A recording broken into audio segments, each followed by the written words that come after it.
पहली बार 300 से कम सीटों पर चुनाव लड़ रही है कांग्रेस। बड़े टारगेट के चलते कांग्रेस ने सहयोगियों के लिए छोड़ी ज्यादा सीट। अधिकांश राज्यों में सहयोगी पार्टियों के दबाव में कांग्रेस। पहली बार कांग्रेस लोकसभा चुनाव में सबसे कम सीटों पर चुनाव लड़ती दिखाई दे रही है। पार्टी 300 से कम सीटों पर ही उम्मीदवार उतार रही है, जबकि इससे पहले कांग्रेस कम से कम 400 सीटों पर चुनाव लड़ती रही है। दरअसल इस बार कांग्रेस पार्टी की तरफ से इंडिया गठबंधन तैयार किया गया है, जिसमें उसने सहयोगी दलों के लिए ज्यादा सीटें छोड़ी हैं। शुरुआत में तो टीएमसी की तरफ से दावा किया जा रहा था कि कांग्रेस को अपने सहयोगियों के लिए 300 सीट छोड़ देनी चाहिए। 300 तो नहीं, लेकिन करीब 250 सीटें कांग्रेस ने अपने सहयोगियों के लिए छोड़ी हैं, जबकि इससे पहले कभी भी 125 से ज्यादा सीट कांग्रेस ने सहयोगी दलों को नहीं दी थी।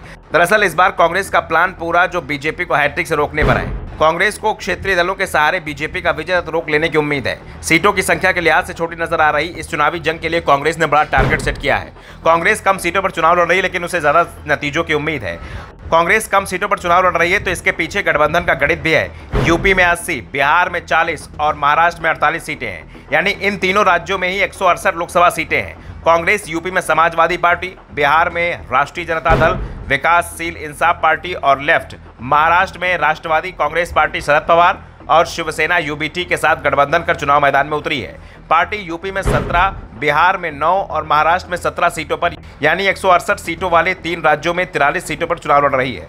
कांग्रेस का बड़ा टारगेट यह है कि पार्टी भले ही कम सीटों पर चुनाव लड़ रही हो, सीटें ज्यादा जीते। इंडिया ब्लॉक की स्थापना के समय से ही अलग अलग नेताओं और दलों की ओर से जो फॉर्मूले सामने आ रहे थे, उसमें भी जो जहां मजबूत है वहां लड़े की बात हो रही थी। Bureau report, the Navdarpan news.